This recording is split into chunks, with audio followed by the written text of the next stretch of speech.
Scopus.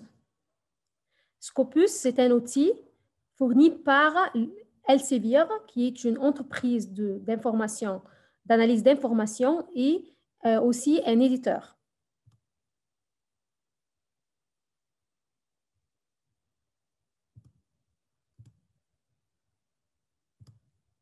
C'est quoi Scopus?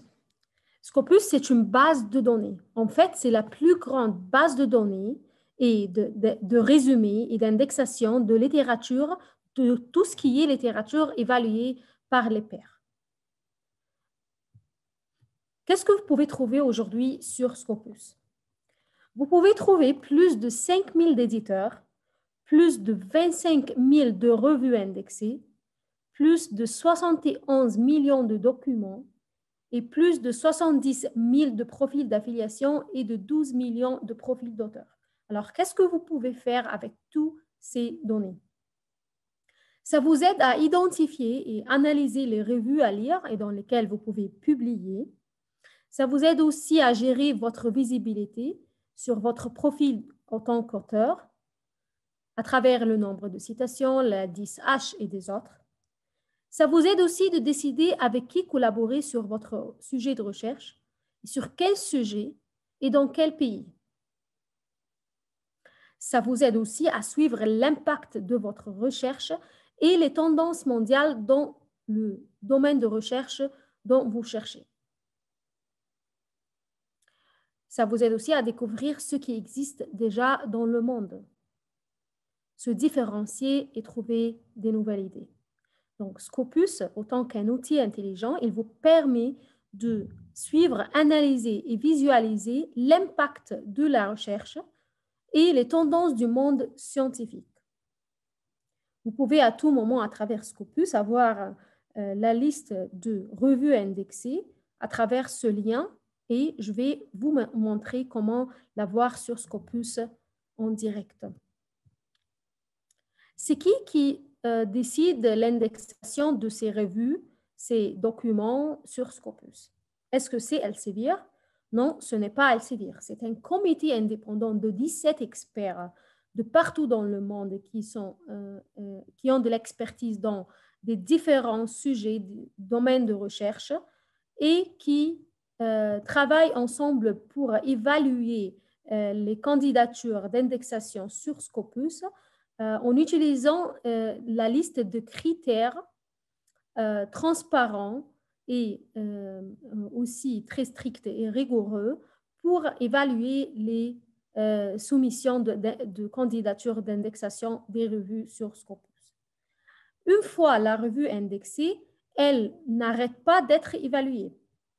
Elle continue à être évaluée contre les critères dont je viens de parler et ces critères sont publiés sur le site d'Elsevier sous la solution Scopus pour que tous les revues et tous voilà, les éditeurs des revues les consultent une fois ils décident de poser leur candidature pour être indexés sur Scopus.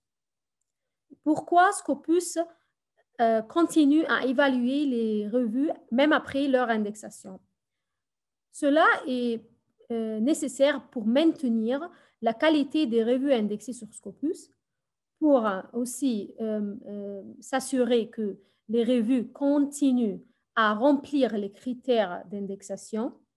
Et cela aussi est très bénéfique pour les chercheurs pour qu'ils aient confiance dans les revues, les revues indexées sur Scopus et pour éviter aussi les revues qui deviennent prédatrices après quelques années d'être indexées. Donc, une fois la revue arrête de remplir les critères, ça nous donne des alarmes et des alertes pour réévaluer, refaire l'évaluation de ces revues et une décision est prise, que ça soit la revue est demandée de remplir les critères de nouveau, ou bien elle arrête d'être indexée sur Scopus et on a justement l'historique de cette revue sur Scopus, mais non pas les publications futures.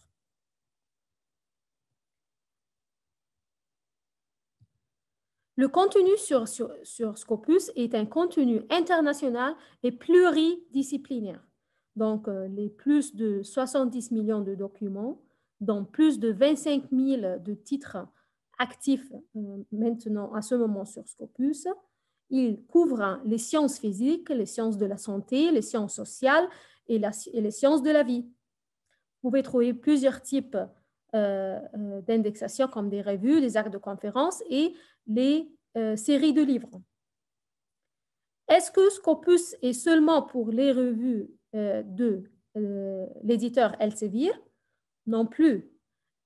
Scopus, comme je viens de mentionner, il couvre plus de 5000 d'éditeurs, incluant Elsevier. Donc, Elsevier est un des éditeurs qui ont des revues indexées sur Scopus. Alors, quels sont les autres éditeurs? Vous pouvez voir sur cette diapositive, à droite de la diapo, il y a voilà, le cercle qui est tranché en plusieurs parties. Elsevier a une part de revues indexées sur Scopus de 11%, tandis que Springer Nature a une part de 7%, Taylor & Francis 5%, Wiley Blackwell 4% et Sage 2% et les autres aussi. Donc, vous pouvez voir que Scopus couvre les éditeurs les plus connus dans le monde et ça ne veut pas dire que toutes les revues de tous ces éditeurs existent ou bien sont indexées sur Scopus. Seulement les revues et les titres qui remplissent les critères d'indexation sur Scopus, même pour l'Elsevier.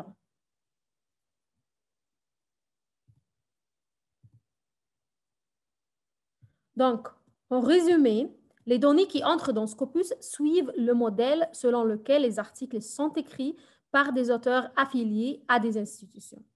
Ce modèle de données relationnelles signifie que Scopus peut vous dire qui recherche quoi dans la littérature mondiale avec une plus grande précision que n'importe qui d'autre.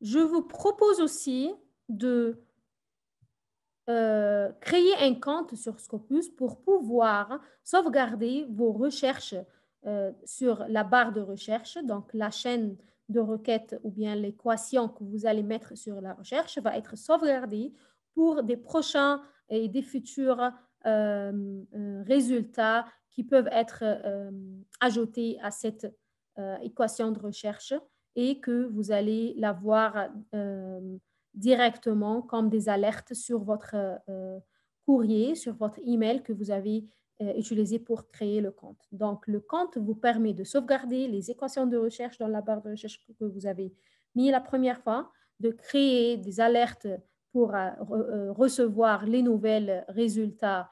Peut-être des nouveaux documents ont été ajoutés à cette équation de recherche. Des nouvelles publications, donc vous l'aurez comme alerte sur votre courrier, pour aussi sauvegarder vos propres groupes d'auteurs ou bien voilà, une liste d'auteurs qui vous intéresse, que vous voudriez revoir plus tard pour revoir leur travail, avoir des alertes sur leurs publications, et, etc., etc.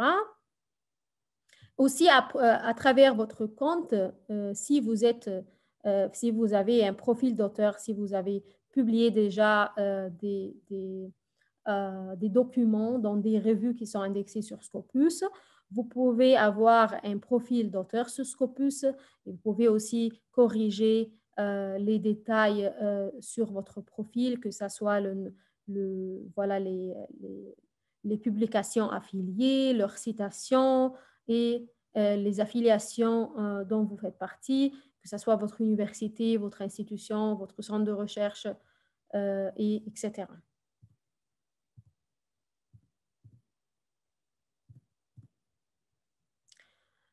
OK, sur la barre de recherche, Ne vous inquiétez pas des majuscules, des caractères accentués, des lématisations et des équivalents parce que Scopus est insensible à ceci et il fait automatiquement la recherche sur les mots correspondant aux mots que vous avez mis sur la barre de recherche, que ce soit avec une majuscule ou non, avec des caractères accentués ou sans des caractères accentués, que vous utilisez le pluriel ou le singulier, que vous utilisez voilà, des adjectifs comme wide and wider, ou bien que si vous utilisez les équivalents comme par exemple l'anglais britannique et l'anglais américain, behavior, behavior, où ici il y a un U, et s'il n'y a pas un U, donc Scopus automatiquement, si vous mettiez behavior avec un U ou bien sans U, il va vous retrouver les articles qui contiennent les deux mots avec les deux types ou deux manières d'écriture, d'orthographe. Je vois sur le chat qu'il y a quelques participants qui n'arrivent pas à m'entendre. Est-ce que les autres, parmi les autres 48 ou 47 participants, est-ce que vous avez le même problème ou bien vous m'entendez bien?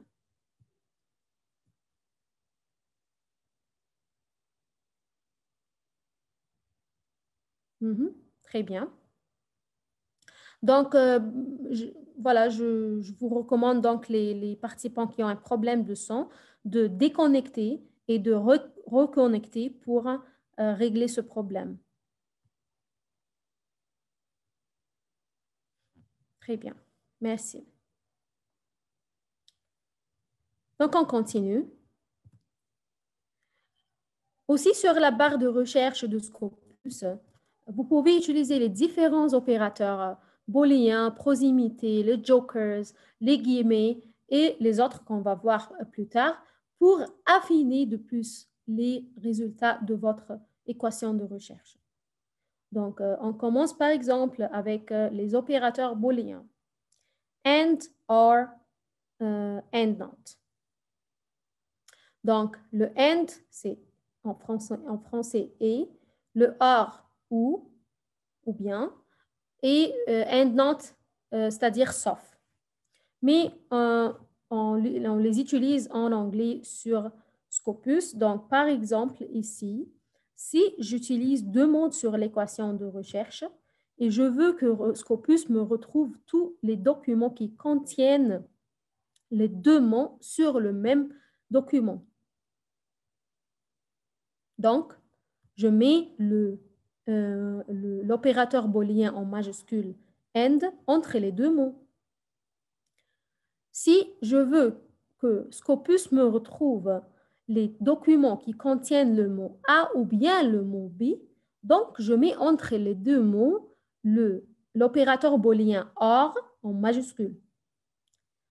Si je veux que Scopus me retrouve tous les documents qui contiennent le mot A, mais sans le mot B, ou bien qui ne contient pas le mot B, donc je vais mettre l'opérateur boolien and not entre les deux mots.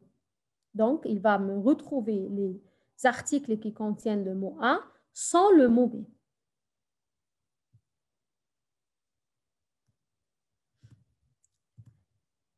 Le deuxième opérateur que je peux utiliser aussi sur l'équation, sur la barre de recherche dans ma équation de recherche est l'opérateur de proximité. L'opérateur de proximité, deux types d'opérateurs de proximité, opérateur within ou bien opérateur précède. Within, on le met avec un W barre oblique et un chiffre. Le n ici, le nombre, ici, c'est un chiffre de 1 jusqu'à infini. Et précède aussi de 1 barre oblique n, et au lieu du n, je mets un chiffre de 1 jusqu'à l'infini.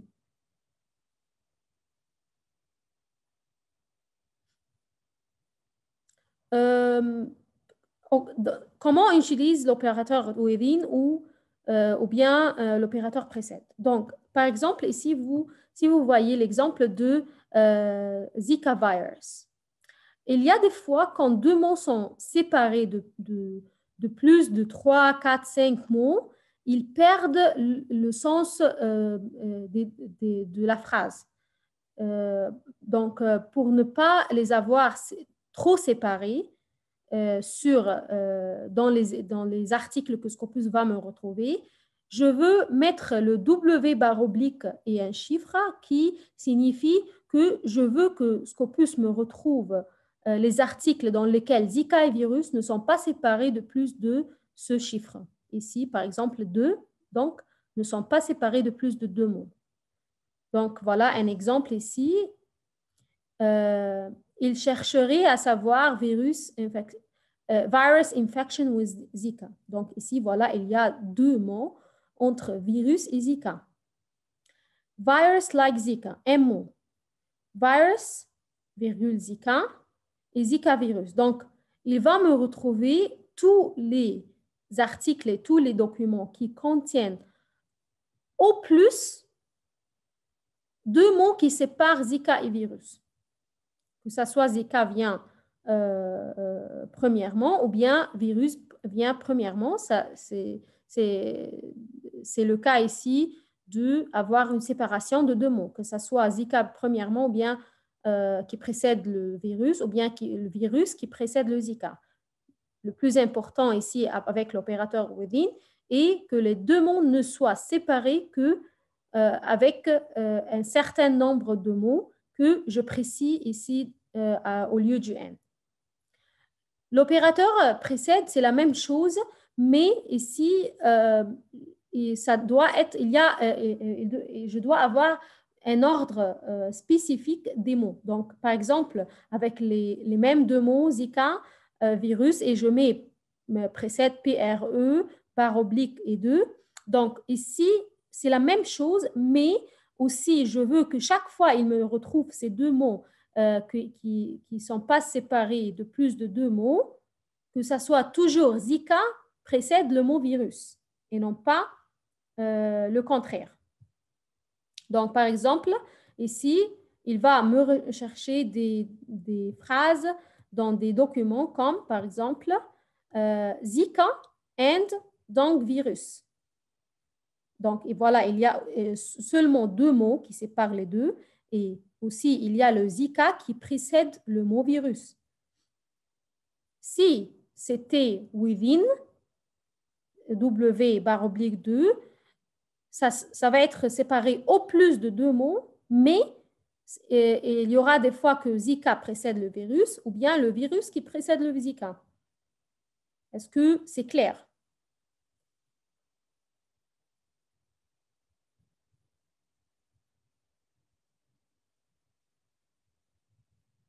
Est-ce que c'est clair, oui ou non?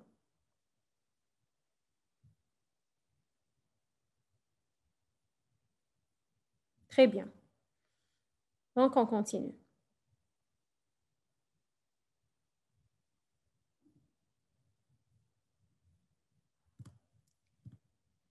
Il y a aussi les jokers que je peux utiliser sur l'équation de recherche, sur la barre de recherche de Scopus, pour aussi affiner les résultats de ma recherche. C'est quoi les jokers? C'est le point d'interrogation et l'étoile. Quelle est la différence entre le point d'interrogation et l'étoile? C'est le nombre de caractères qu'ils peuvent remplacer. Donc, si vous jouez aux cartes, vous savez déjà que le joker, ça peut remplacer n'importe quelle carte, n'est-ce pas? Donc, ici, le jokers aussi, il remplace les caractères. Mais la différence entre le point d'interrogation et l'étoile est que le point d'interrogation remplace seulement un seul caractère, tandis que l'étoile peut remplacer plusieurs caractères. Donc, quand est-ce que je peux utiliser ces jokers? Pourquoi je veux remplacer les caractères?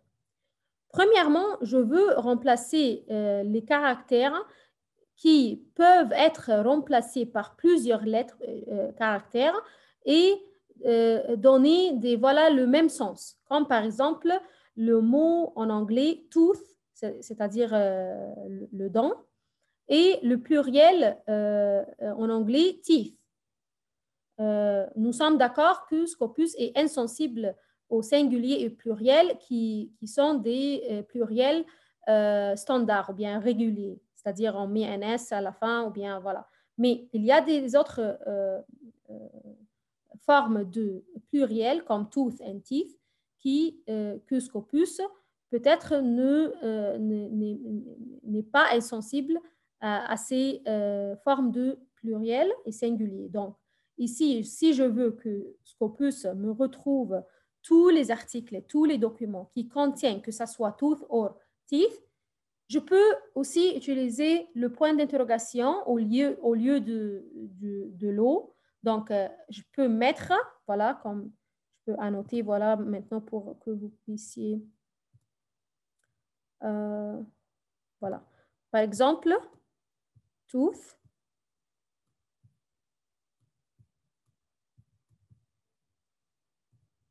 Et moi, je sais que ça peut être aussi teeth.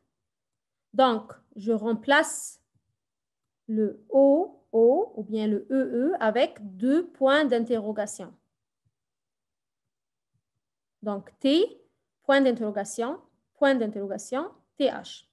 Ici, Scopus va me retrouver tous les mots qui peuvent avoir deux caractères ici et qui donnent du sens. Donc, si vous cherchez sur le dictionnaire, il n'y a que tooth et teeth qui peuvent être ici remplacer les deux points d'interrogation avec deux O ou deux E et donner le sens des dents. Tooth, teeth. Il n'y a pas d'autres mots qui peuvent avoir cette forme avec un remplacement des deux points d'interrogation. Il y a aussi cette ville ici. Je pense que c'est quelque part nord de l'Europe. Donc, ça peut être écrit aussi avec plusieurs orthographes. Donc, ici, le point d'interrogation remplace le caractère qui peuvent être remplacés par l'autre caractère. Qui peut me dire sur le chat quel autre moyen, utilisant les opérateurs que je viens de mentionner, pour avoir le même résultat ou bien voilà, le même résultat de recherche et sans utiliser voilà, les jokers. Donc, si par exemple, moi, je veux que Scopus me retrouve tooth et aussi teeth.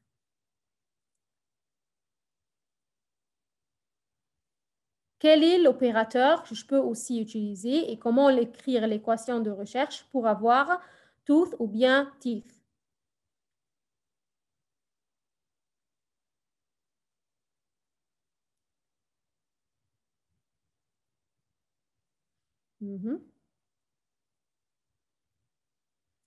Très bien, oui, je vois beaucoup de réponses, mais vous avez tous choisi d'envoyer la réponse aux panélistes seulement et non pas aux panélistes and attendees. Alors, seulement moi qui peux voir les réponses. OK, donc il y a deux réponses que j'ai reçues et je vais voilà, comparer les résultats des deux. Donc, si je mets tooth or teeth, je veux recevoir dans la liste des résultats que Scopus va me retrouver des articles qui contiennent le mot tooth ou bien le mot teeth. Donc, il y aura des articles qui contiennent seulement tooth, il y aura des articles qui vont contenir seulement teeth. Mais si je mets un and entre tooth et teeth, ça veut dire que je veux que Scopus me retrouve les documents qui contiennent les deux ensemble. Vous rappelez de l'opérateur booléen que je viens d'expliquer ici. Alors, le and, c'est l'intersection entre les deux mots. Donc, je veux retrouver les articles ou bien les documents qui contiennent les deux ensemble dans le même document. Donc, ça va un peu contaminer ou bien ça va beaucoup trop affiner votre résultat. Vous n'allez pas avoir les autres résultats des documents qui contiennent que ce soit tooth ou bien teeth. Donc, ici, c'est important de noter que le and, c'est pour avoir l'intersection, c'est-à-dire que vous voulez avoir les deux mots ensemble toujours sur le même document. Est-ce que c'est ça que vous voudriez avoir ou bien vous voudriez avoir les articles qui contiennent tooth ou bien teeth? Dans ce cas-là, vous mettiez un or et non pas un and. Est-ce que c'est clair?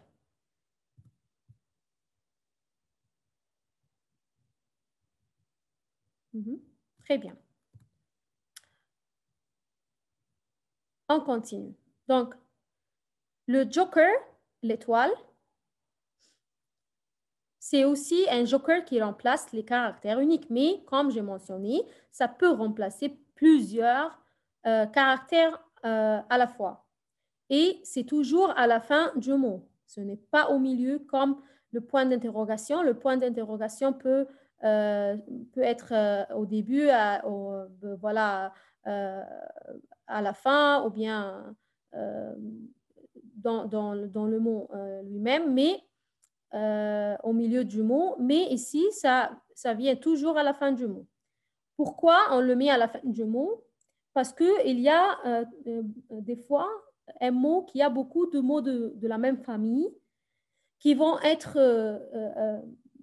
assez intéressants et assez voilà, pertinents pour ma recherche et que je ne veux pas aussi manquer ces mots sur mon équation de recherche pour avoir les résultats qui contiennent aussi ces mots. Donc, qu'est-ce que je fais?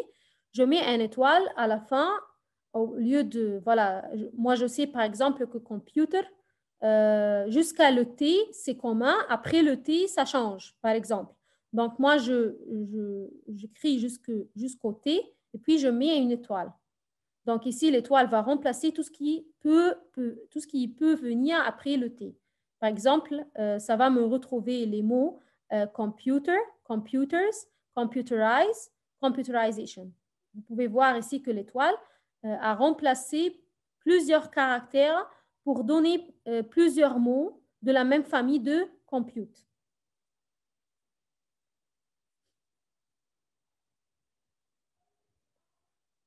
Et si aussi, par exemple, le mot compute, c'est un mot voilà, utilisé, c'est un mot valable, ça va aussi me donner le mot compute parmi les mots recherchés. Donc, ça peut représenter ou remplacer un nombre indéfini de caractères, même zéro. C'est-à-dire aussi s'il n'y a pas d'autres caractères qui peuvent venir après le T, il va me rechercher ce mot, compute, jusqu'au T. Est-ce que c'est clair?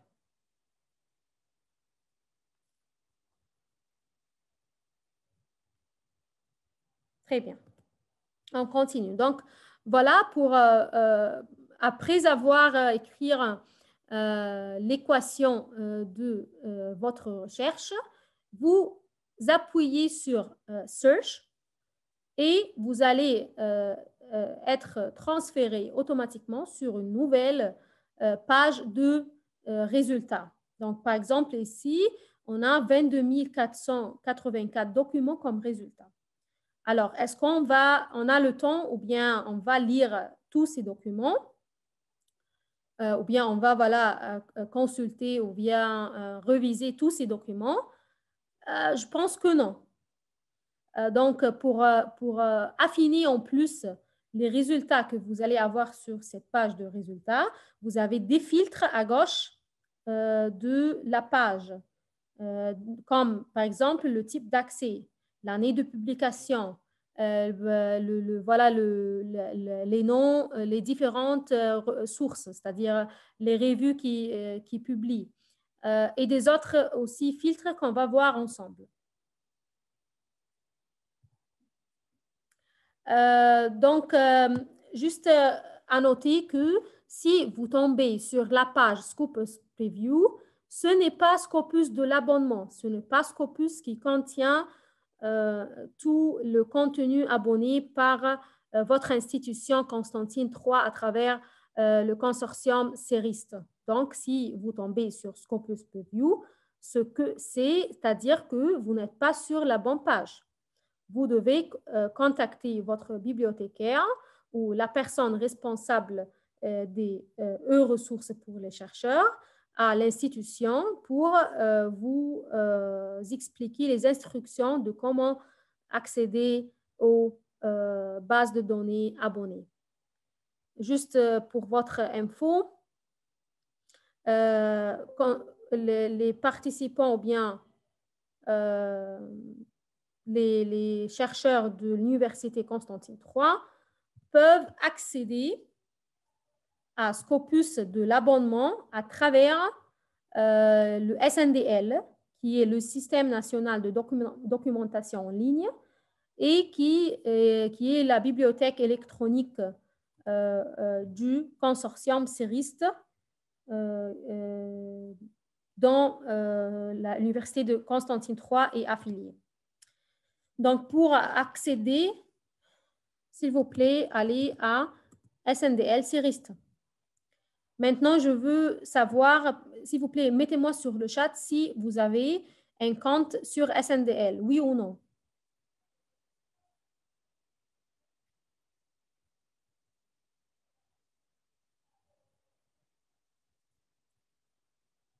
OK, il y a 2 noms jusqu'à maintenant, 3 noms. 3 noms. OK, 4 noms. 5 noms.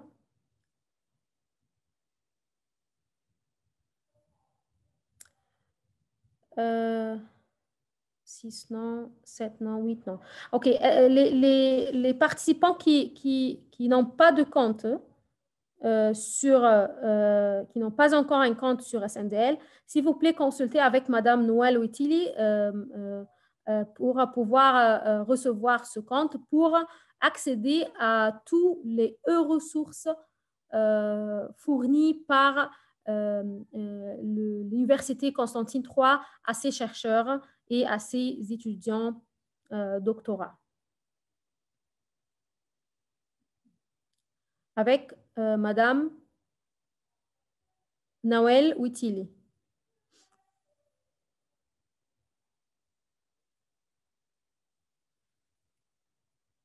OK. Sinon, je pense que le courrier que vous devez utiliser, SNDL, je ne suis pas sûre, mais je vais le vérifier quand même.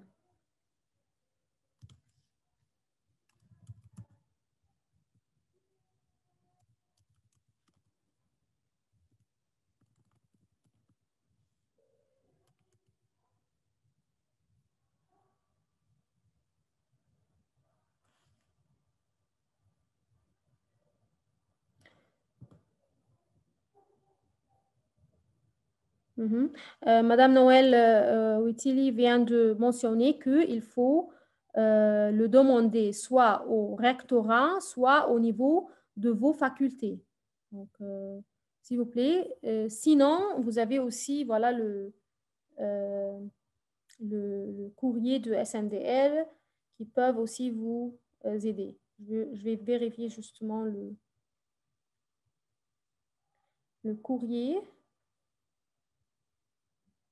Voilà, c'est SNDL. Non, je m'excuse. C'est le bon courrier, c'est SNDL @cerist.dz. Voilà. Mais le plus rapide est de voir avec le responsable à votre faculté. Voilà, les admins de bibliothèque centrale dans votre faculté ou bien votre université. OK. Donc, si vous avez déjà un compte sur SNDL, s'il vous plaît, suivez les étapes que je vais vous montrer pour accéder à Scopus. Vous pouvez le faire voilà, maintenant avec moi pour le pratiquer, pour ne pas oublier les étapes. Donc, allez sur sndl.cerist.dz. sndl.cerist.dz. Sur cette page, sndl.cerist.dz, vous allez trouver voilà, plusieurs fonctionnalités, plusieurs services. Donc, vous allez choisir base de données. Sur les bases de données, vous allez trouver voilà, les différentes bases. Sciences Direct, c'est aussi un outil d'Elsevier. Sciences Direct, c'est la plateforme qui héberge le texte intégral. Donc, la littérature que vous voudrez avoir en texte intégral pour l'utiliser, pour les lire, les utiliser comme référence pour votre projet de recherche. Tandis que Scopus, si vous défilez vers le bas, vous allez trouver Scopus. Voilà, Scopus. Et quand vous êtes sur sndlseries.z et vous avez déjà fait le login, vous êtes sur votre compte sur SNDL et vous appuyez sur Scopus, vous allez être transféré vers la page de Scopus de l'abonnement. Vous pouvez voir aussi. Ah, je m'excuse, j'ai pas. Est-ce que vous pouvez voir mon écran?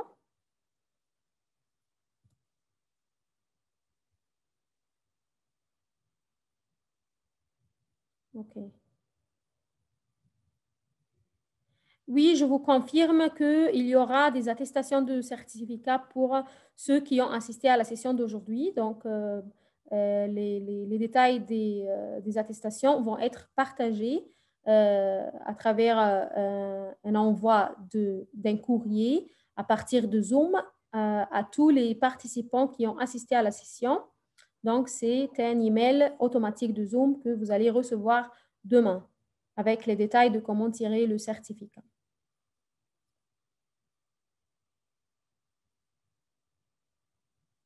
OK. Est-ce que vous arrivez aussi à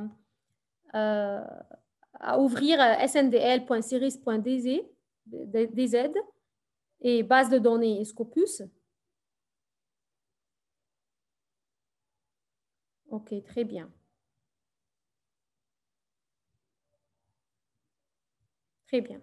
Donc, si vous appuyez sur Scopus, vous allez être transféré automatiquement sur la page de Scopus, le site de Scopus de l'abonnement. Si vous pouvez noter, ici, il n'y a pas le mot preview. Il n'y a pas le mot preview. Si vous recevez le mot preview, Scopus preview, c'est-à-dire que vous n'êtes pas sur la bonne page. Vous êtes sur la page publique et non pas le Scopus de l'abonnement. Donc, faites attention, s'il vous plaît, parce que Scopus Preview, ce n'est pas le Scopus de l'abonnement parce que vous n'allez pas trouver voilà, cette partie sur Scopus Preview. Start Exploring, Documents, Authors, Affiliations, vous n'allez pas trouver ceci. OK? Très bien.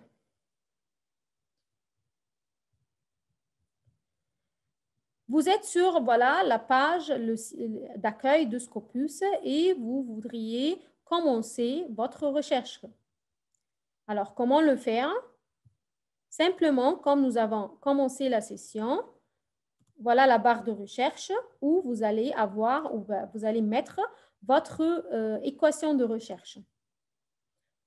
OK, dans ce cas-là, moi, je vais utiliser, par exemple,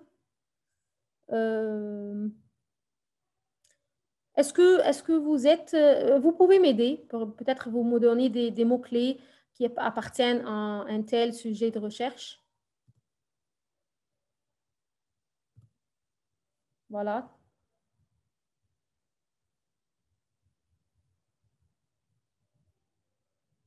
Économie verte, très bien. Économie. Mais moi, je vais le mettre en anglais. Comme ça, on peut, voilà. avoir une recherche générique, générale.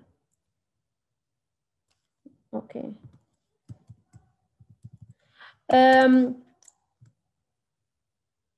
Green Economy.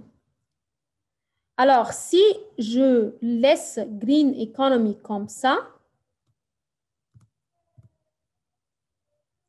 Scopus va me retrouver tous les documents qui contiennent le mot green ou bien le mot economy, okay? Parce que ce sont des mots-clés. Donc, il va me rechercher tous les articles qui contiennent un ou plus de ces mots-clés que je vais mettre sur l'équation de recherche. Donc, green economy, c'est un terme. Donc, si ils sont séparés, ils perdent leur sens, n'est-ce pas? Donc, pour ne pas perdre le sens de ces deux mots, j'ai deux options. Eh bien, il y a deux manières. Que ça soit, je mets ici, et je veux que green précède le mot economy dans tous les résultats. Donc, que ça soit que je mets PRE 0, c'est-à-dire que je veux que green précède economy sans être séparé. Donc, la séparation ici de 0 de mots. Donc, il y a 0 de mots entre les deux et précède parce que je veux que green précède economy chaque fois que Scopus les trouve dans les documents.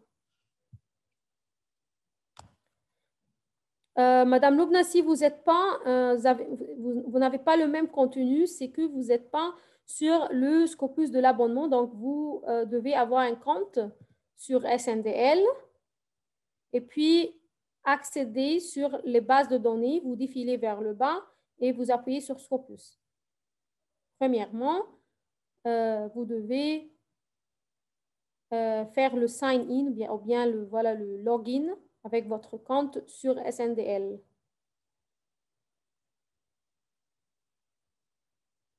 OK. Donc, ça, c'est une idée pour que je reçois green qui précède le mot economy et sans aucune séparation. Il y a aussi une autre manière pour avoir le même objectif et de les mettre entre guillemets. Les guillemets aussi, ça me permet d'avoir les deux mots toujours ensemble et sans séparation. Comme par exemple le mot week-end. Le mot week-end signifie les deux jours de congé à la fin de la semaine. Mais si je ne mets pas des guillemets ou bien je ne mets pas deux opérateurs précède barre oblique 0, les résultats vont être contaminés avec des mots-clés qui contiennent week seulement et end seulement. Donc, il y aura des documents qui contiennent le mot week et des autres qui contiennent le mot end, ou bien des articles, des documents qui contiennent le mot week et le mot end mais séparés, ou bien le mot week et le mot end sans séparation. Donc, il y aura des contaminations dans le résultat de ma recherche. Donc, pour ne pas avoir cette contamination, les mots qui doivent venir ensemble et qui ne doivent pas être séparés, je les mets entre guillemets ou bien je mets l'opérateur de proximité précède barre oblique 0. Est-ce que c'est clair?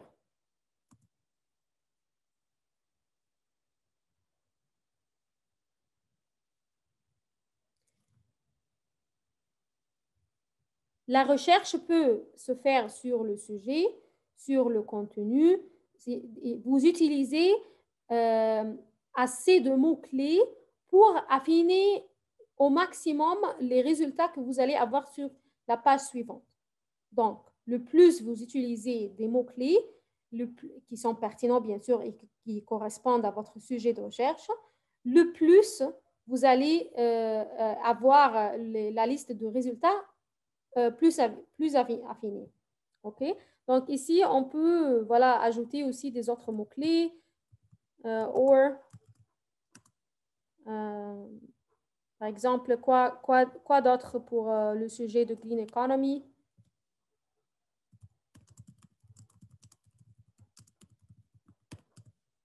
vais voilà, m'assurer moi-même.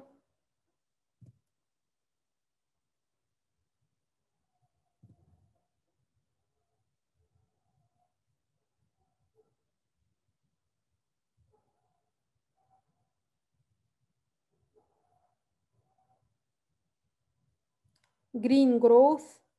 Peut-être aussi je mets green growth. Et je mets l'opérateur booléen OR parce que je veux que Scopus me retrouve cette terminologie ou bien les autres. Voilà. Ou bien, peut-être aussi, je veux utiliser d'autres.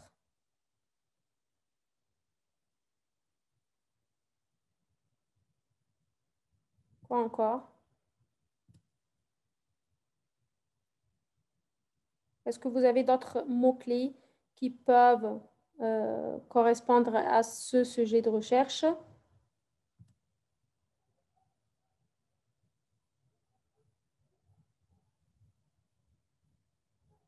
Sustainable development. Très bien. Mais ici, je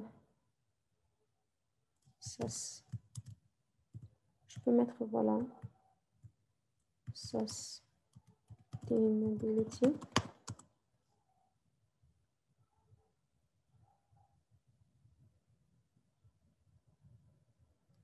Peut-être ici, ça doit être un end.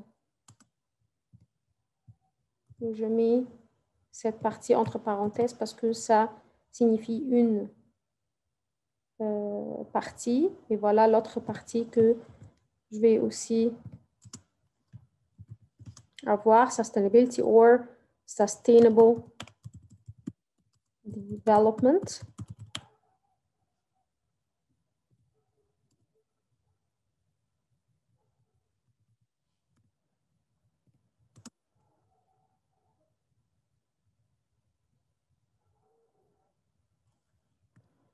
Or environment or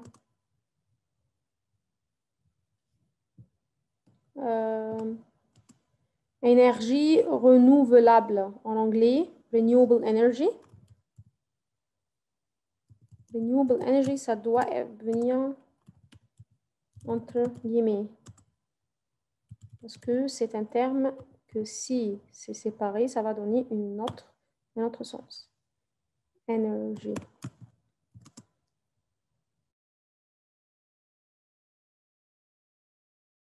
Aussi, voilà, bonne pour juste donner de l'exemple. Et je clique et bien sûr, ici, moi, je cherche pas, je veux que ces mots-clés seront retrouvables parmi les titres des articles et les résumés et aussi la partie des mots-clés. OK? Donc, vous pouvez le changer à tout moment si vous voulez seulement que ça soit limité au titre ou bien des résumés, les mots-clés, l'affiliation, c'est-à-dire les institutions affiliées à cet article, que ce soit des universités ou bien des centres de recherche ou des institutions de recherche aussi pour limiter les organismes ou les bailleurs de fonds ou les autres aussi, voilà, les autres types mais pour moi, je vais utiliser all fields. Comme ça, je peux retrouver dans tous les points suggérés. Je peux aussi chercher par auteur. Si moi, je connais le nom de l'auteur et je veux seulement chercher les publications de cet auteur par rapport à ses mots-clés, je peux, ou bien par rapport à mon sujet de recherche. Donc, je connais déjà l'auteur. Je sais que cet auteur publie dans le domaine de ma recherche. Je peux chercher par le nom ou bien je peux chercher aussi par affiliation.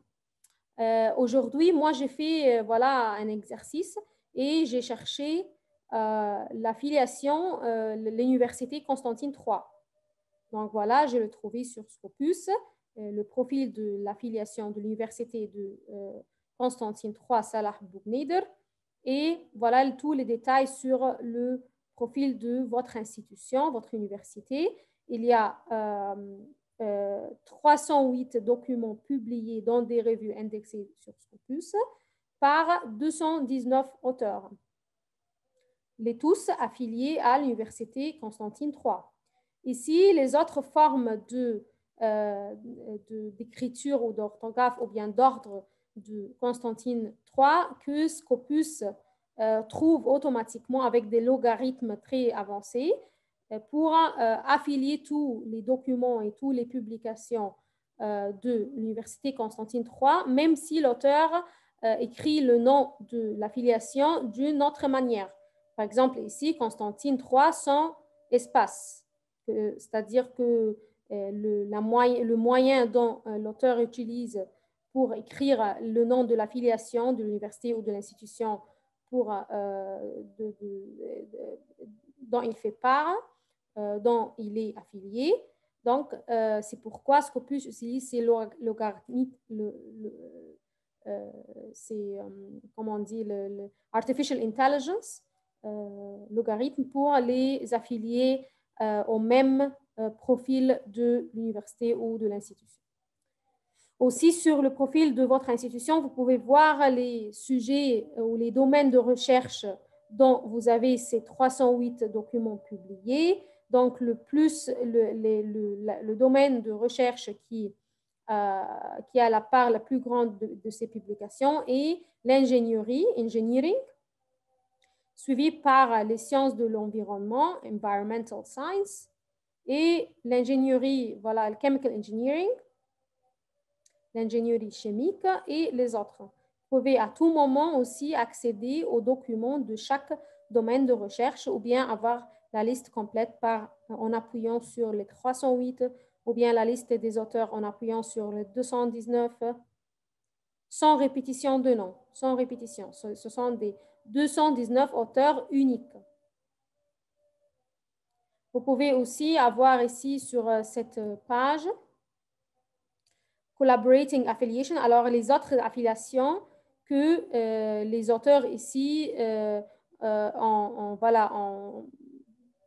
collaboré avec pour publier ces publications. Donc voilà, ici, il y a par exemple l'Université des Frères Mentori, Constantine I, c'est l'affiliation ou l'institution qui a la plus grande part de collaboration dans ces publications, tandis voilà que les autres qui les suivent. Vous pouvez aussi avoir une liste des documents par source, c'est-à-dire les revues qui ont publié ces publications. C'est 308. Voilà. Vous pouvez aller directement sur la liste des publications pour chaque source, pour chaque revue. Et aussi sur cette page, vous pouvez voilà, avoir ce cercle, le pie chart, qui distribue voilà, les publications par domaine de recherche pour avoir voilà, un visuel qui vous aide à conclure la répartition des publications par domaine de recherche. OK, c'est un exercice que je fais moi-même ce matin, juste pour vous donner un exemple sur le profil d'affiliation sur Scopus. Comment faire pour ressortir le chercheur le plus publiant? Vous voulez dire parmi ces chercheurs qui sont affiliés à...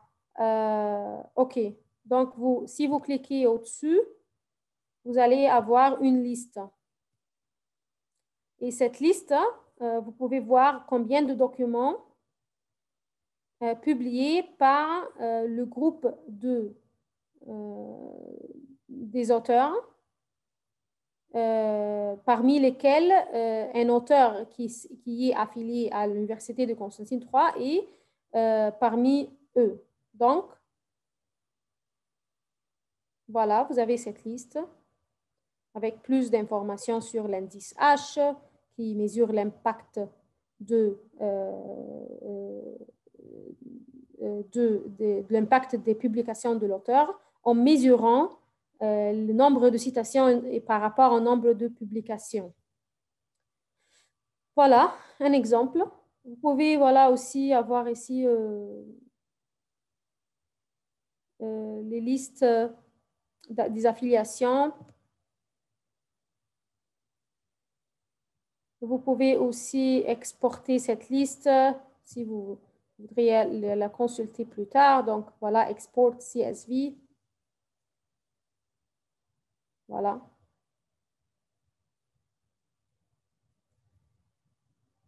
Donc, ce sont les 219 auteurs affiliés à ces 308 publications affiliées à Constantine III. Est-ce que c'est clair?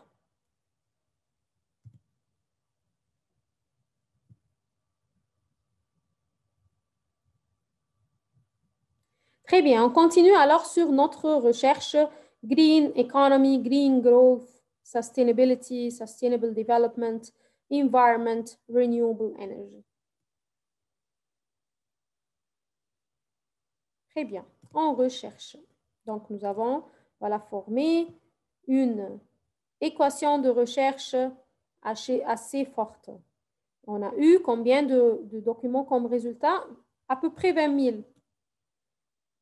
Pour moi, c'est trop. Je ne peux pas voilà, défiler les 20 000 documents pour le processus de mon recherche ou bien pour les lire ou les évaluer. Donc, qu'est-ce que je peux faire pour affiner de plus cette recherche?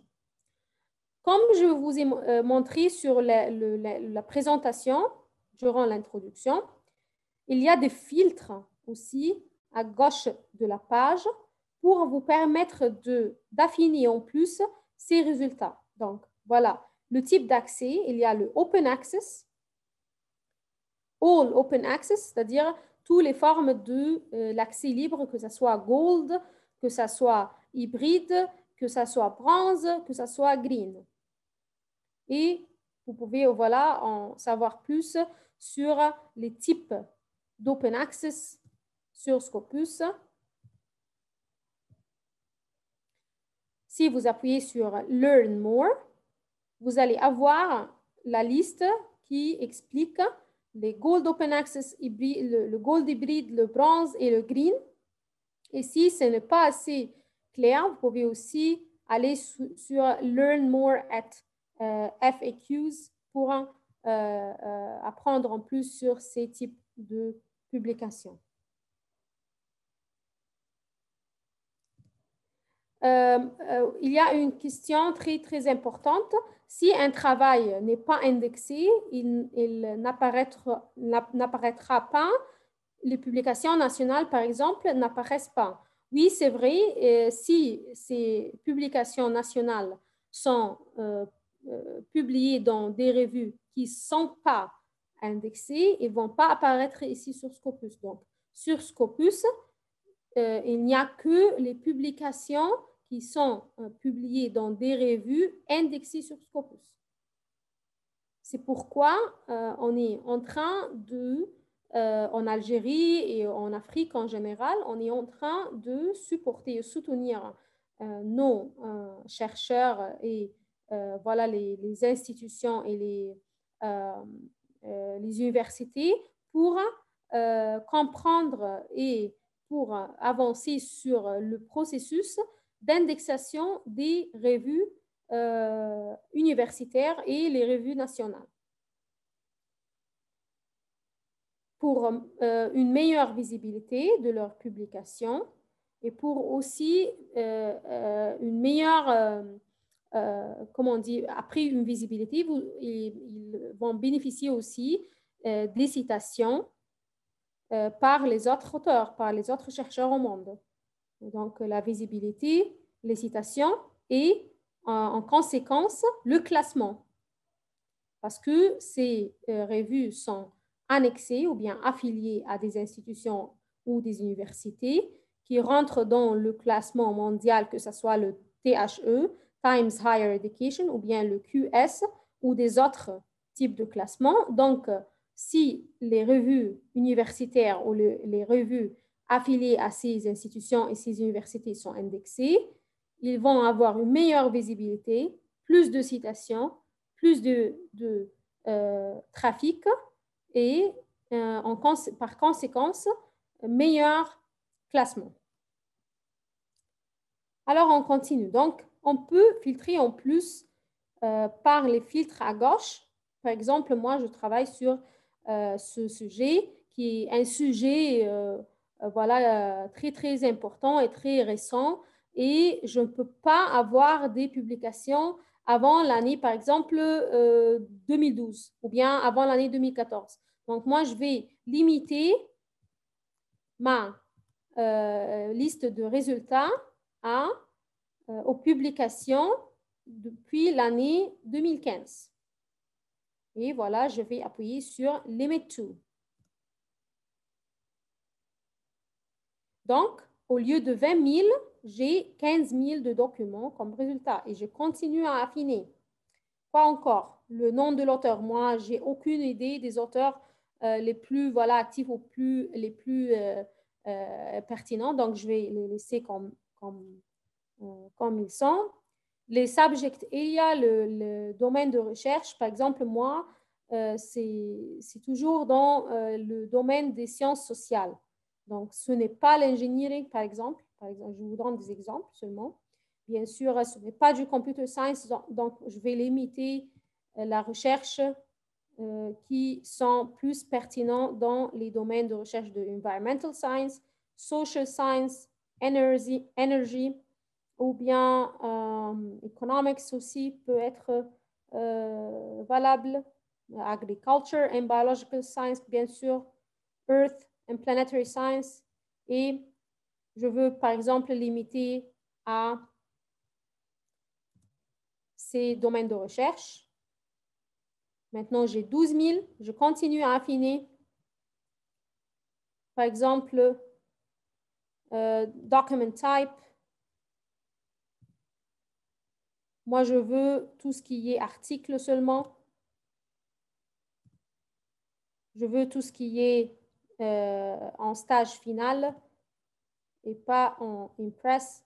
La différence entre l'article Impress et le final, c'est-à-dire le final est déjà approuvé pour être publié, l'article en presse et le manuscrit a été approuvé, accepté, mais pas encore mis voilà, en tour d'être publié. Donc, pour moi, peut-être je veux tout ce qui est final seulement.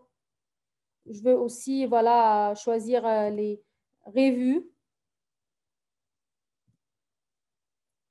Voilà.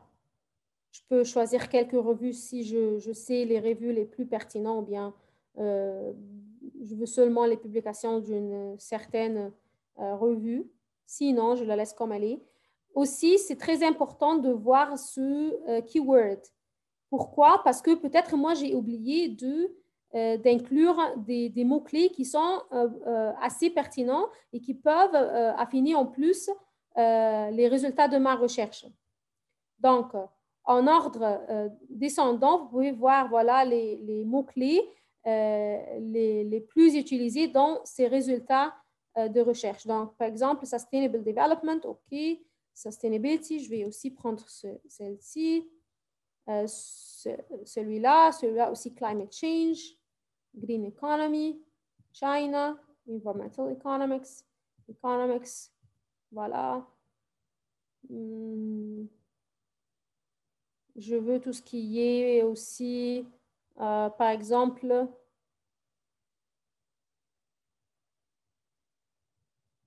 Ecosystem, Renewable Resource, Greenhouse, voilà, et vous pouvez voilà, défiler les mots-clés pour choisir les mots les plus pertinents et vous cliquez sur Limit to. Ou bien, si vous voudriez avoir tous ces mots, mais il y a des mots-clés ici qui ne correspondent pas à votre sujet de recherche ou bien qui ne sont pas intéressants pour vous, vous pouvez les choisir et puis les exclure. Exclude. OK? Donc, moi, je vais limiter à ces mots-clés. Voilà, j'ai eu 85 documents. Donc, pour moi, les 85 documents, c'est OK. Je peux, voilà, les revoir tous en termes de résumé pour choisir ceux qui vont m'aider à avancer sur mon sujet de recherche. Et à chaque fois que vous ouvrez les résumés, vous allez trouver les mots-clés que vous avez choisis, soulignés en jaune. Vous pouvez aussi affiner en plus en utilisant les autres filtres comme le pays, voilà, le type de la source, c'est toujours des revues ici. La langue, aussi c'est l'anglais. Quand il y a des autres langues, vous allez avoir ici par exemple anglais, pardon, arabe ou bien français ou bien des autres. Aussi, le type de source, ça peut être des actes de conférence ou bien des séries de livres. Mais en ce cas-là, les 85 sont tous des articles dans des revues, journal. Vous pouvez aussi filtrer par pays. Voilà. Et vous pouvez aussi filtrer par le bailleur de fonds, l'organisme de financement, ou bien par affiliation, c'est-à-dire l'institution qui est affiliée à ces publications.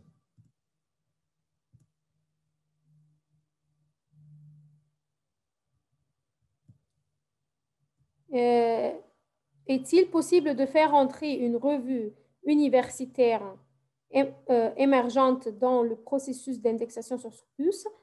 Non, parce qu'un des critères d'indexation sur Scopus est que la revue a eu un cycle complet de publication de 2 ans, au moins 2 ans. Pourquoi je n'ai pas les mêmes résultats que vous alors que je suis les mêmes étapes? Je ne suis pas sûre. Peut-être vous avez manqué des guillemets ou bien des parenthèses. Je ne suis pas sûre. Je n'arrive pas à voir votre écran, donc je ne peux pas voir quelles sont les différences que vous avez sur votre équation de recherche. Mais normalement, si moi je prends cette, voilà, cette équation de recherche, voilà, ici. Si je prends cette équation de recherche, c'est que je vais avoir les mêmes résultats chaque fois. Voilà, si je les prends en copie, je vais sur une nouvelle page de Scopus et je mets sur la barre de recherche Paste, je la colle et je cherche. Oh, pardon.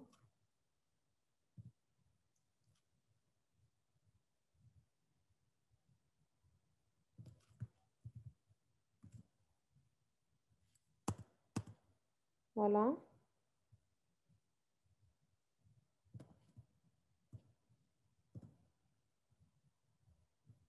Non, il y a une erreur que je dois régler.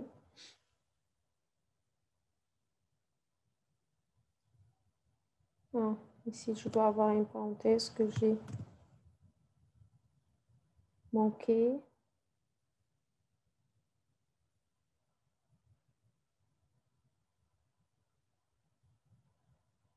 Voilà.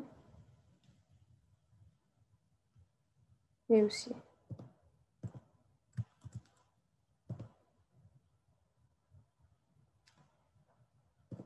Je vais essayer de nouveau.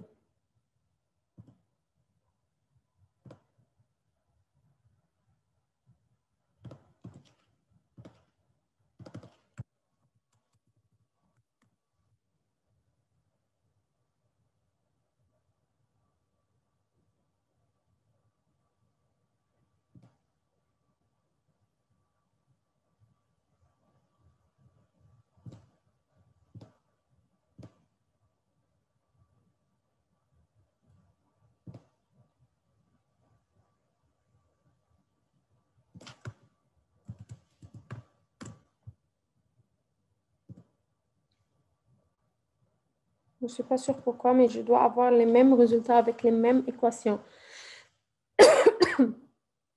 Pardon.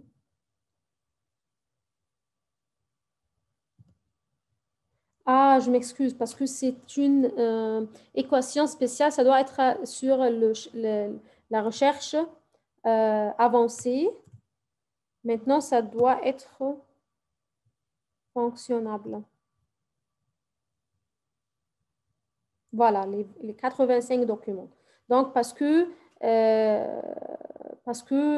ça doit être, parce qu'il y a beaucoup ici de,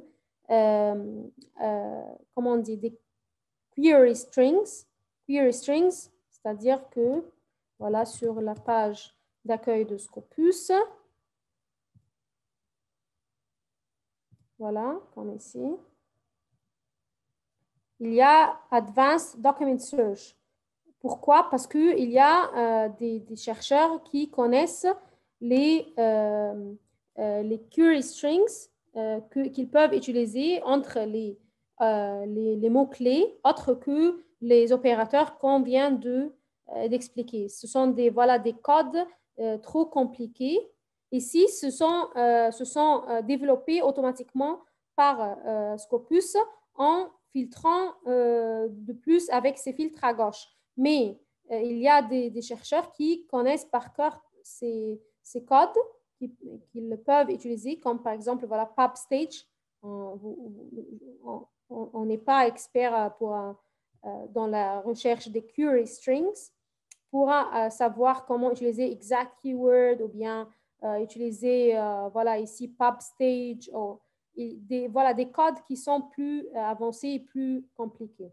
Donc, ici, ce sont générés ou bien, comment dire, développés automatiquement par Zoom, par Scopus, à travers les filtres que j'ai sélectionnés ici. OK? Donc, normalement, si vous mettiez sur une autre page de Scopus dans le Advanced Search, vous allez avoir les mêmes résultats de 85 documents comme sur la page. Voilà, comme sur la page ici. OK. Très bien. Donc, on continue. Ces étapes sont importantes pour affiner la liste des résultats, pour avoir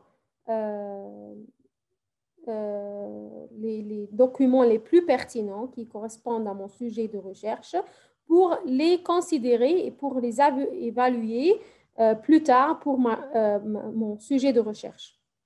Mais si l'objectif de ma recherche est d'analyser les résultats de ma recherche, faire une analyse, peut-être que je veux laisser les 20 000 que j'ai eus, voilà, au début de ma recherche. Je laisse les 20 000 qui couvrent plus ou moins presque tous les articles ou bien les documents qui sont publiés concernant ces mots-clés. Et je clique sur Analyze Search Results. Maintenant, l'objectif est d'analyser les résultats de ma recherche. OK?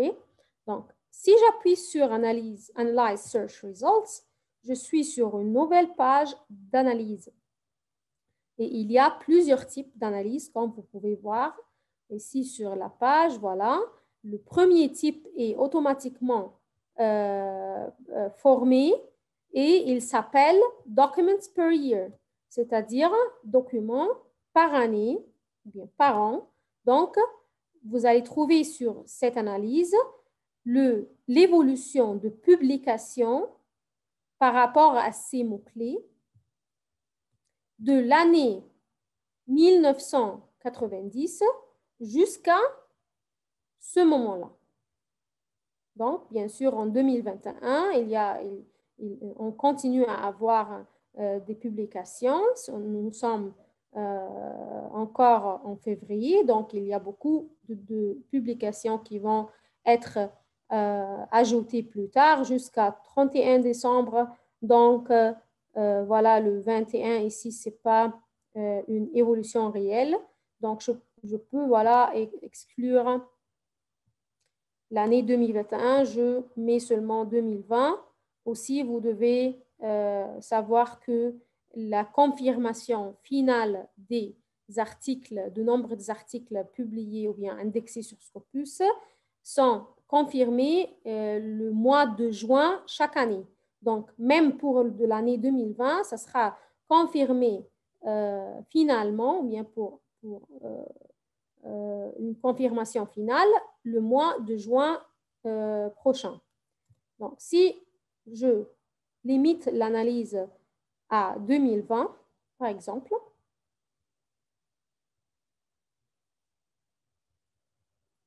j'aurai l'évolution de l'année 90 jusqu'à 2020. Alors, qu'est-ce que je peux faire avec cette analyse? Madame Noël Witili nous mentionne sur le chat. S'il te plaît, Madame Noël, vous pouvez changer sur le chat. Au lieu de all panelists, vous pouvez aussi ajouter all panelists and attendees, alors que pour tous les participants puissent voir vos commentaires sur le chat. Donc, Madame Noël nous aussi mentionne que à tous les doctorants, cette analyse est très intéressante à exploiter dans la synthèse ou revue bibliographique de votre thèse. Alors, à quoi sert ce type d'analyse? Le premier type d'analyse, voilà ici, c'est l'analyse des documents par an. Ça sert à comprendre et à noter l'évolution de publication. Pourquoi? Parce que si c'est un sujet de recherche qui continue à avoir une augmentation et une croissance en nombre de publications, que ce sujet ne devient pas encore, ou bien n'est pas encore obsolète. Ce n'est pas un sujet obsolète. Il continue à augmenter et avoir une croissance et une évolution positive en nombre de publications. Donc, la communauté scientifique mondiale est toujours intéressée par ce sujet. Ce sujet n'est pas obsolète et puisque ce n'est pas encore obsolète, c'est-à-dire que les revues qui publient dans ce domaine de recherche sont toujours intéressées à recevoir des articles des auteurs pour les publier par rapport à ce sujet ou par rapport à ce domaine de recherche. Donc, cette évolution nous dit que, voilà, je suis sur le bon sujet de recherche. Mon sujet de recherche n'est pas obsolète. Il continue à attirer l'intérêt de la communauté scientifique et la communauté scientifique incluant les revues qui publient, les éditeurs, les lecteurs et tous les membres de la communauté scientifique.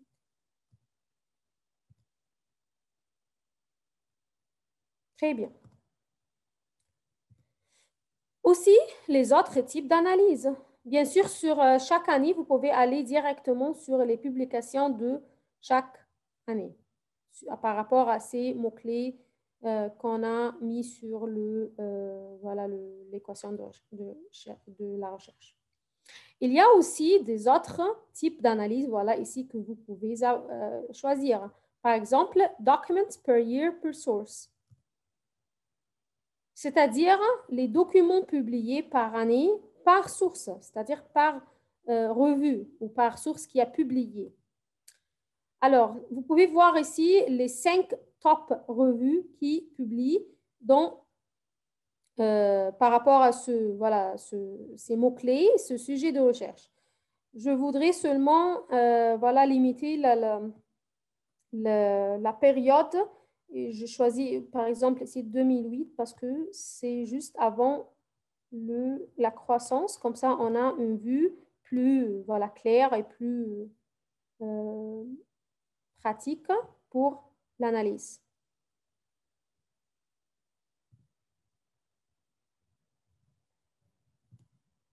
Voilà, vous pouvez voir que la période a été limitée de l'année 2008 jusqu'à 2020.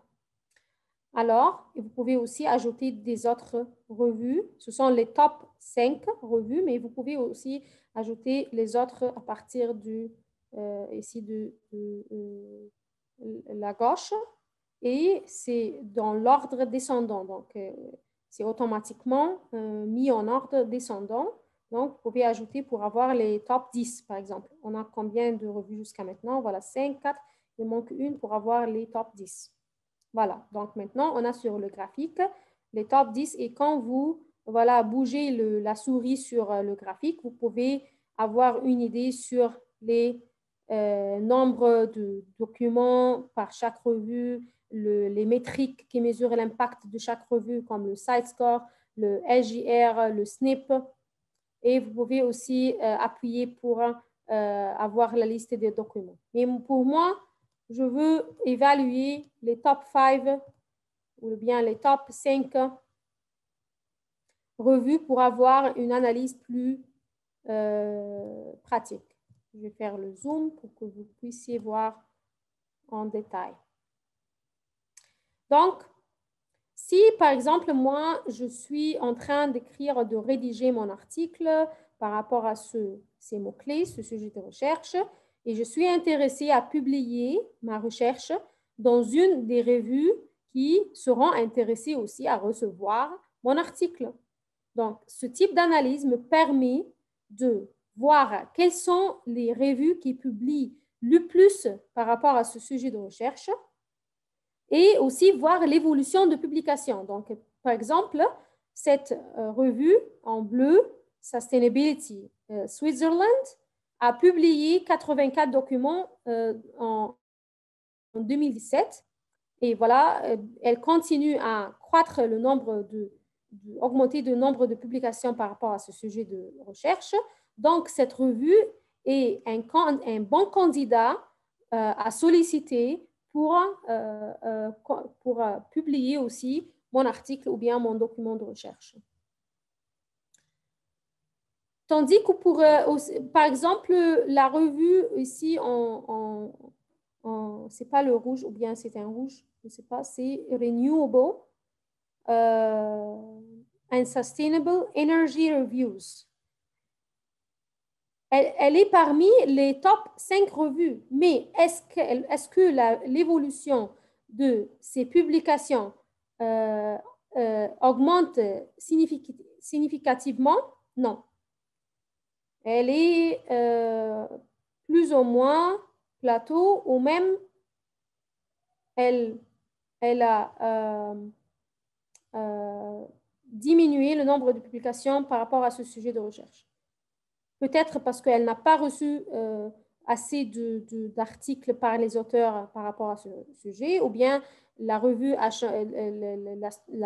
les politiques de la revue des sujets recherchés publiés ont changé. Peut-être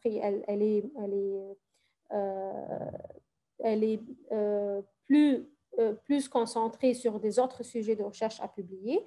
Il y a beaucoup de facteurs, mais ce graphe ou bien ce graphique nous montre l'évolution de publication de chaque revue, surtout les 5 top revues.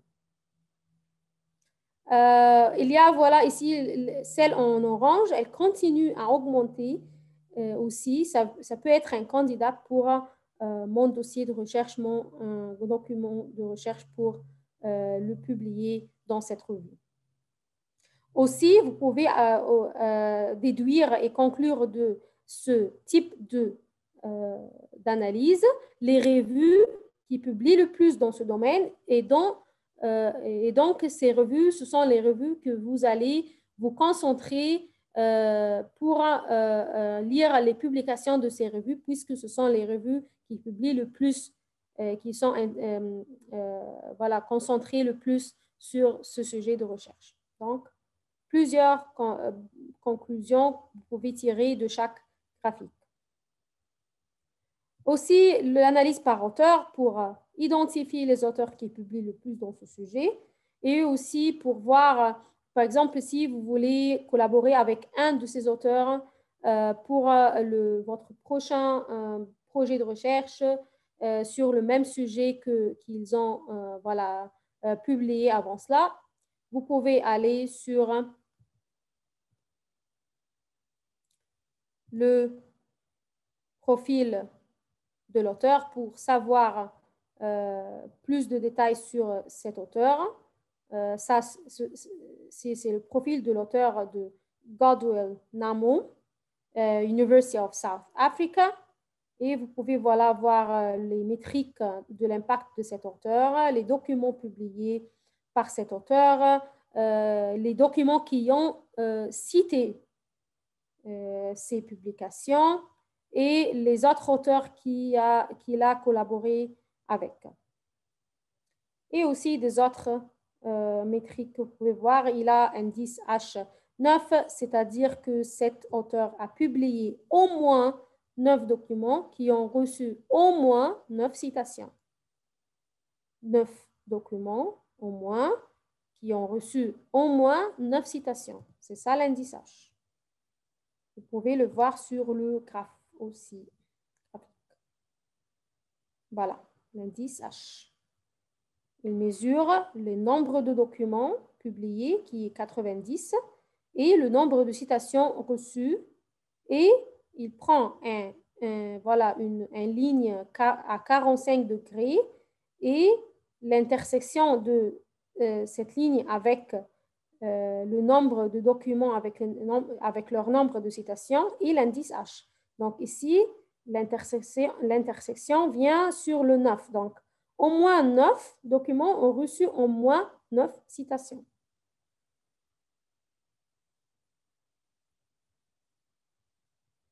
Sur le chat, il y a quelques... Est-ce qu'il y a un filtre par rapport aux revues prédatrices?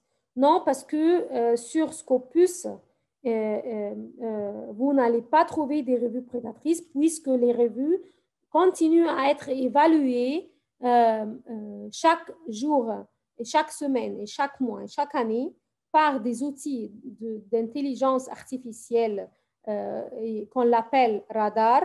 Radar est un outil utilisé pour identifier les revues qui ne continuent pas à remplir les critères d'indexation sur Scopus et ces critères garantissent de ne pas avoir des revues prédatrices sur Scopus parce que ce sont des critères rigoureux, stricts, qui demandent aux revues d'avoir les minimums standards pour avoir le minimum de qualité que Scopus peut accepter pour être indexé sur Scopus. Donc, il n'y a pas de filtre pour filtrer les revues prédatrices puisque vous n'allez pas trouver des revues prédatrices sur Scopus grâce aux outils de maintenance et d'évaluation automatique avec l'intelligence artificielle. Et après aussi l'outil radar, il y a aussi l'évaluation du comité indépendant ou l'évaluation des revues qui ont été voilà, identifiées par l'outil radar. Donc, après radar, il y a le comité. Après le comité, il y a une autre évaluation. Et puis, la décision finale de continuer ou bien discontinuer cette revue sur Scopus. Donc, on continue. Il y a aussi des autres... il y a aussi quelque chose de très important par rapport à l'auteur. Si, par exemple, vous voudriez collaborer avec cet auteur sur le prochain projet de recherche, donc vous allez ouvrir les 40 documents que ce chercheur a publiés par rapport à ce sujet de recherche et vous allez ouvrir un de ces documents et vous allez trouver voilà, le nom de l'auteur, voilà, pardon, Namo Godwell, et une petite enveloppe à côté. Si vous appuyez sur ce petite enveloppe, vous allez avoir automatiquement, je vais faire le partage de mon écran pour que vous voyez que, voilà, on ferme ceci. Non. Quand j'appuie sur la petite enveloppe, ou bien le petit enveloppe ici à côté de son nom, vous allez recevoir son email automatiquement sur votre, voilà, comment dire, votre Outlook, votre Gmail, votre Yahoo, n'importe quel type de courrier que vous utilisez. Donc, le plus important est que vous allez recevoir son email. OK. Comme ça, vous pouvez voilà, le envoyer à l'auteur qui vous intéresse ou bien que vous voudriez collaborer avec pour voir les possibilités de collaborer ensemble sur votre prochain projet de recherche ou bien pour prendre leur avis, pour leur demander leur avis ou leur opinion par rapport à des aspects de votre sujet de recherche, puisque cet auteur a de l'expérience et de l'expertise dans ce domaine de recherche par rapport à ce sujet que vous avez recherché. Il y a aussi par affiliation, c'est-à-dire l'institution ou l'université affiliée à cette publication, par pays, par type de document, par domaine de recherche, c'est-à-dire quel est le domaine de recherche qui publie le plus par rapport à ce sujet de recherche. Bien sûr, ce sont les sciences sociales et les sciences de l'environnement, voilà, et aussi on trouve aussi le management, business and accounting parmi les domaines de recherche qui publient le plus. Energy, economics, alors et aussi le domaine qui publie le moins est le domaine de arts and humanities, parce que ce n'est pas complètement lié à ce sujet.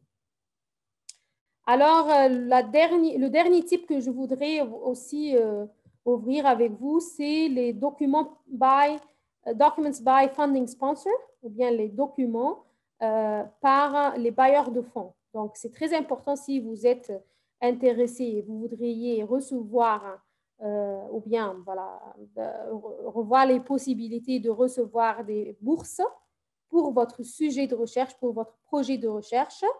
Et la première étape est de connaître et de conclure quels sont les bailleurs de fonds qui sont intéressés par ce sujet de recherche et qui ont déjà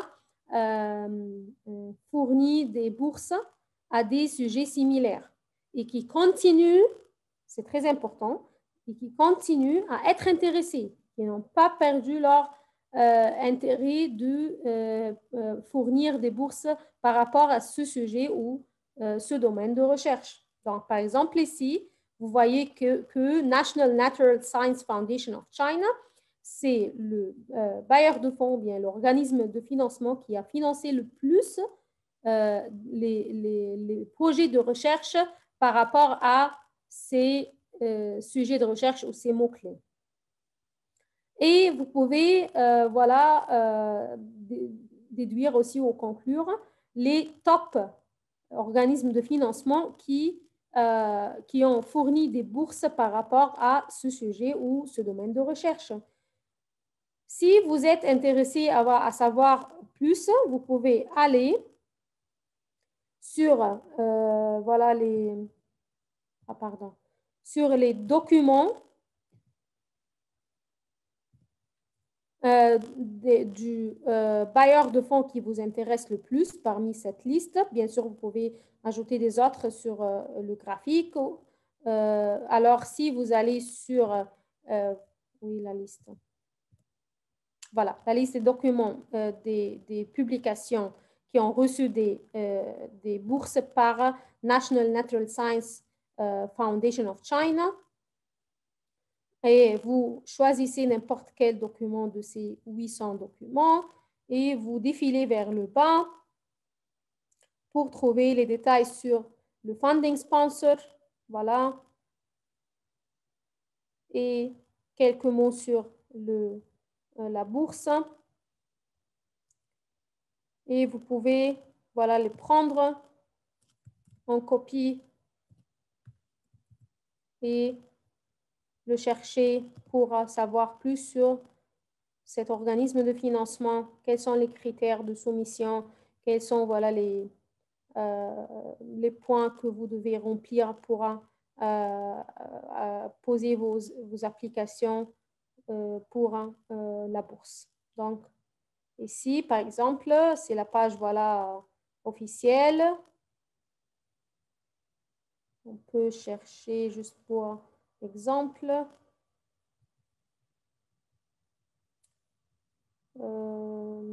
Voilà, the Research Fund. Ou bien Funding and Support aussi. Voilà le guide pour chaque année, les programmes de financement. Il me paraît qu'il n'y avait pas de programme pour 2020.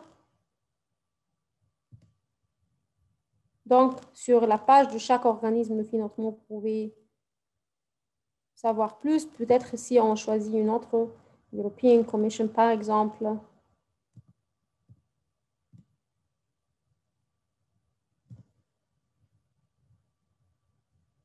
Voilà. See Opportunities. Il y a des fois, vous allez voir le See Opportunities à côté de Funding Sponsor sur l'article pour aller directement sur la page des opportunités de bourse par cet organisme de financement. Voilà, European Commission. C'est sur la page de Funding Institutional aussi, c'est une plateforme de Elsevier qui permet d'avoir une vue sur les organismes de financement qui font partie de Funding Institutional. Donc voilà, c'est les opportunités par domaine de recherche. Donc, par exemple, les sciences sociales, dont 7RG fait partie. Et vous pouvez avoir juste avec votre Elsevier account que vous utilisez que sur Scopus ou Sciences Direct ou Mendeley, vous pouvez faire le sign-in avec et avoir plus d'informations sur cette funding institutional. Et aussi, c'est très aussi valable de le prendre en copie et chercher, voilà, sur les funds.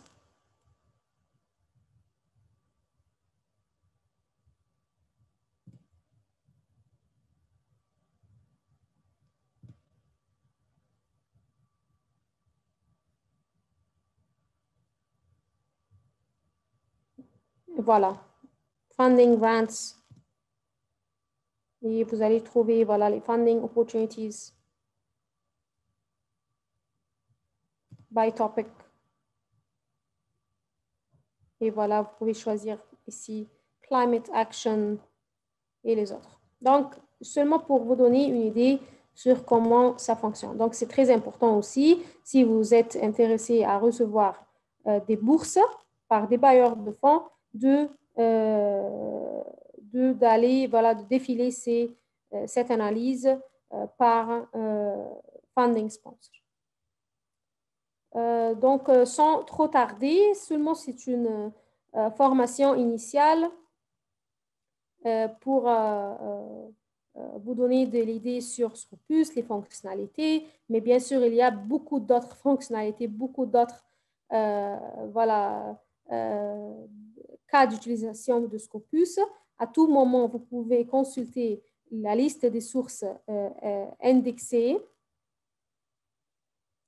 sur Scopus. Donc, il y a 41 000, ce sont les titres actifs et inactifs, c'est-à-dire les titres qui ont été acceptés pour être indexés, incluant les titres qui ont été aussi discontinués lors de leur indexation, c'est-à-dire on maintient leur publication jusqu'à le moment qu'ils ont été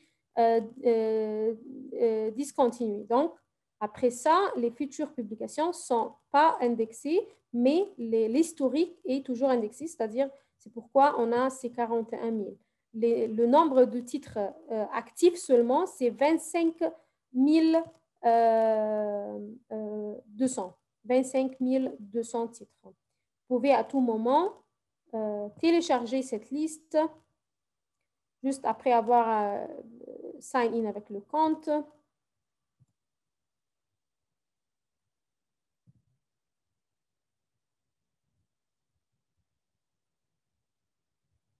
Voilà.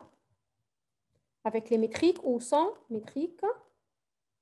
Et vous l'aurez si je partage l'écran. Vous pouvez voir le fichier Excel qui est en train d'être téléchargé et vous pouvez avoir cette liste pour la consulter et voir aussi les différents titres, que ce soit actif ou bien inactif. Voilà la liste. Vous avez tous les détails ici. Ici, sur Coverage.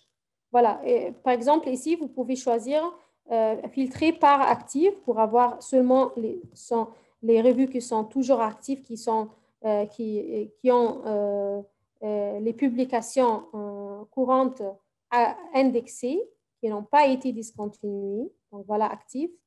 Et des détails sur la période dans laquelle elles ont commencé à être indexées jusqu'à ce moment-là. Donc, par exemple, cette 2D Materials a commencé à être indexée, a été indexée en 2014 et elle continue à être indexée. Donc, elle remplit toujours les critères d'indexation sur Scopus. Et voilà, etc. pour les autres.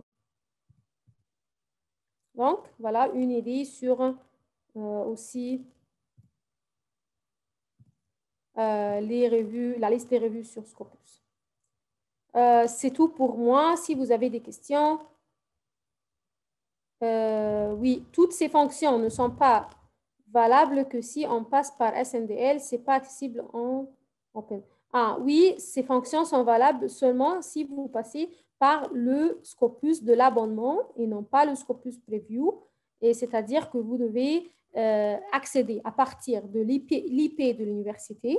Si vous faites des recherches au présentiel à l'université, vous êtes connecté à l'Internet, au Wi-Fi de l'université, vous allez avoir accès, ou bien à travers votre compte sur SNDL. Prochainement, on va avoir aussi l'activation des emails institutionnels, c'est-à-dire si vous avez un email universitaire institutionnel, vous aurez l'option d'avoir un accès à distance à travers votre email institutionnel. Pour exporter vers EndNote ou Zotero, comment faire? OK, Madame Karima, peut-être sur cette page ici, vous pouvez, vous pouvez exporter.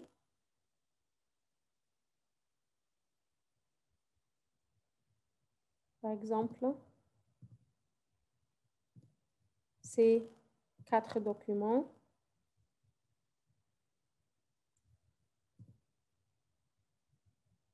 Non.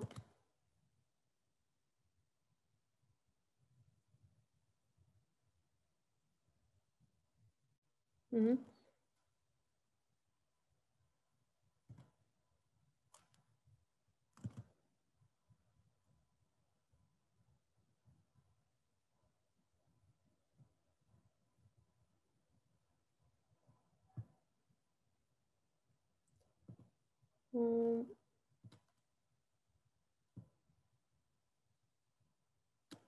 Voilà, peut-être sur cette...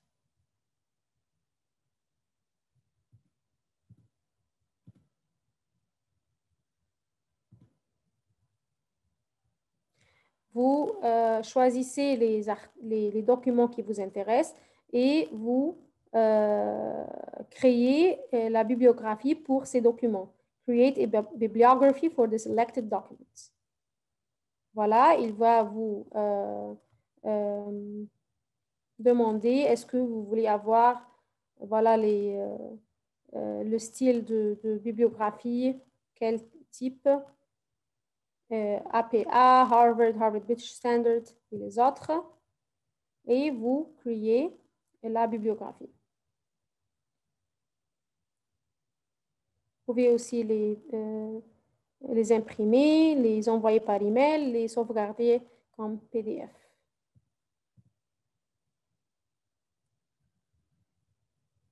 La présentation ainsi que l'enregistrement sera fourni à tous les participants par un email automatique de Zoom demain.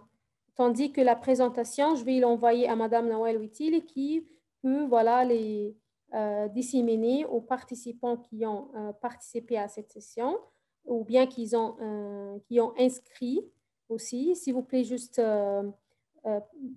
patienter avec nous. Nous allons inclure tous les emails des participants qui sont inscrits sur cette formation pour leur envoyer le PDF aussi.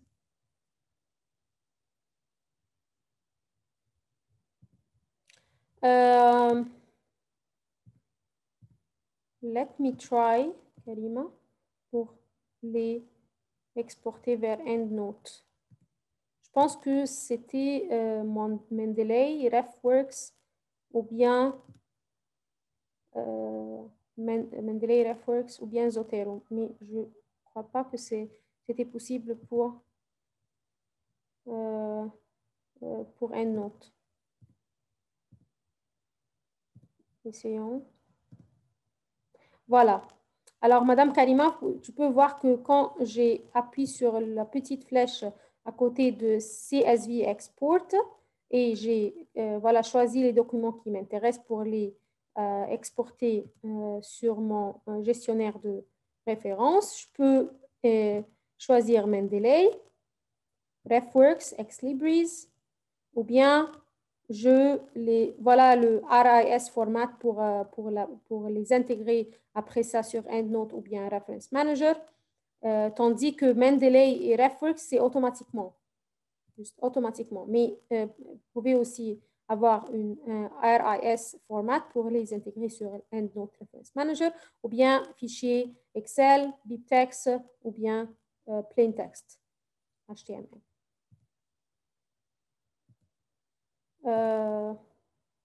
Très bien. Alors, merci beaucoup pour vous. Merci pour les questions. Merci pour l'engagement. Et merci pour Madame Nawel une autre fois pour cette opportunité, cette chance. Et j'espère que c'était bénéfique et c'était informatif pour tout le monde. Et j'espère aussi vous retrouver encore une fois dans des autres formations prochaines, Inch'Allah. Merci beaucoup.